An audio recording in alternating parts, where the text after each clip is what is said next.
All right, hello everyone. I'd like to start by thanking you all for being here. Those of you that are only here for extra credit, give me 15 minutes. I'd also like to thank our faculty members here at UWGB. Without them, none of this would be possible, so thank you very much. I also want to thank my colleagues who have presented before me. They had some fascinating topics to discuss with you all. But what I would like to talk about is going to be a little more abstract as far as research goes. But before I do that, I want you all to imagine you're going on a trip. Now, on this trip, you don't know where you'll be going. You're not sure how long you'll be there, and you don't know who you'll be going with. But all that's okay, because you know two things that you'll have. You'll have a map and a compass. Now, I have a compass here in my pocket, somewhere. Now, most of you aren't familiar with this particular compass. You're probably more used to using one like this, and the only reason you ever clicked on it was because you received this message here. Now, the reason I bring this up is because a compass guides you in a reliable direction. The compass needle should point north. Now, the compass has brought people together for centuries. It allowed explorers to navigate our world, bringing our interconnected society we know today. But I don't want to get into the details of how a compass works. It's something like this. I mean, physicists out there, if any of you are. But what I do want to establish is the compass needle should point north. Now, north is this direction, and this is currently pointing this way. So this compass doesn't work. And it was really cheap, so I shouldn't expect it to work. It was $2. But why does this matter? Well, what if that trip I told you were on was actually your lives? And what if the map was your social environments, such as the workplace, schools, the grocery store? And this compass is the vessel to decide how to behave in social context. We often call this morality, which is the differentiation between right and wrong under your own given values. It's a complicated concept. It's been discussed for many centuries by individuals such as Aristotle, Immanuel Kant, and Friedrich Nietzsche. All of them have their own concept of how morality should be defined, what it means to be moral, and where this morality originates from. Well, today, we have technology that can help explore these concepts. As Allie mentioned in her presentation, we have tools such as fMRI and EEG to help find what's going on at the neural level. But let's dig a little deeper into the philosophy side.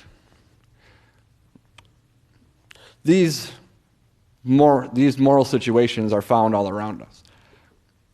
They help guide our behavior in social environments. Our reproductive successes and survival are dependent on our ability to interact with one another in social groups. Groups such as our family, our friends, I'm the ghost on the left, and those professional sports teams we might root for. Go Pack. Now, let's talk about a moral situation. Suppose a trolley is headed full speed towards 5 individuals tied to a track. Now, a nearby worker could intervene, but if he were not to intervene, the trolley will kill the 5 individuals. But if he does throw this lever, an unsuspecting bystander on the other track, which the trolley would be diverted to, will be killed instead. What should the worker do? Now think about that for a second. I'm going to just talk about another dilemma here.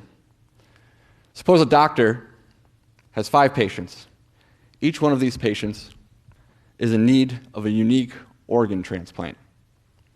Now, one day, a sudden accident leaves the 6th patient in the doctor's care. Running initial tests, we find that the 6th patient, coincidentally, happens to be a matching organ donor for each of the 5 patients. Now, if the doctor were to triage the 6th patient will make a full recovery. But that means no organs for these 5 individuals. If he were to delay and not see the patient immediately, the 6th patient will perish, but their organs will be used to save these 5. Now, did any of you have a different feel for one than the other? What would you do if you're the doctor in this situation? Think about the perspective of one of the 5 patients, the perspective of the 6th patient. There's a lot that goes into this, processing how we should decide. Luckily, we have a system that allows us to integrate these different concepts, these perceptions, emotions, into a possible course of action. Now, across the brain, there are many regions that are involved in moral decision making. And this isn't even all of them. I just got sick of making more arrows. But the one I'm going to talk about today is the ventromedial prefrontal cortex. Now, this area seems to be a location where all of this information in our social environments, our emotions, our perceptions, our memories are combined into helping us make a decision about what we deem to be the right choice, really considering all the factors. Well, this is important because work from Antonio Damasio and Antoine Bouchard out of USC, they've spent 3 decades looking at this brain region, and they find that damage to this location can hinder people's decision-making, their moral judgment. Now, why does that really matter? What does that mean? Well, it means in situations like this is easy. You pick the option to save 5 people. 5 is better than 1. This is easy. 5 is better than 1. Let the 6 die. Well, what difference does it make? They don't judge it the same way that you or I would, someone who has an operating ventromedial prefrontal cortex, given the fact that we all have operating ventromedial prefrontal cortices.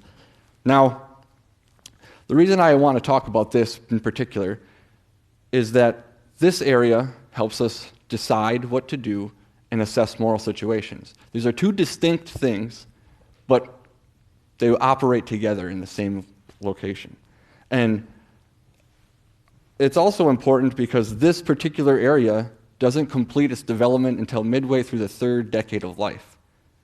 That's to mean that until you're 25, you're still growing gray matter in this location. You're still making connections, understanding how things work.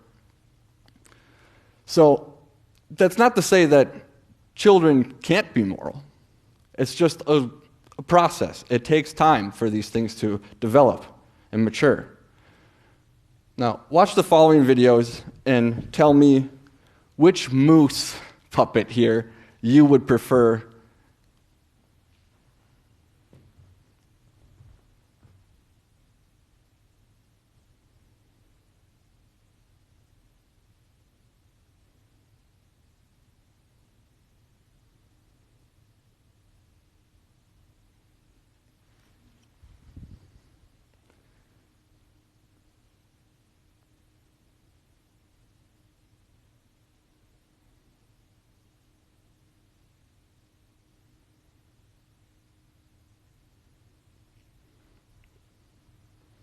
Now, if you said the green one, you're in good company, because that's the one the infants picked as well. Infants as young as 3 months can start to determine what pro-social behavior is, what we would call the right thing is. Now, I want to talk about this and bring it back to my analogy, in that don't short yourself on your compass. North isn't always going to be pointing in the right direction. Your compass needle is going to move as you age. So take the time to look down at it and make sure you're still going the right way. Make sure that your compass works. That's all the time I have today. So thank you.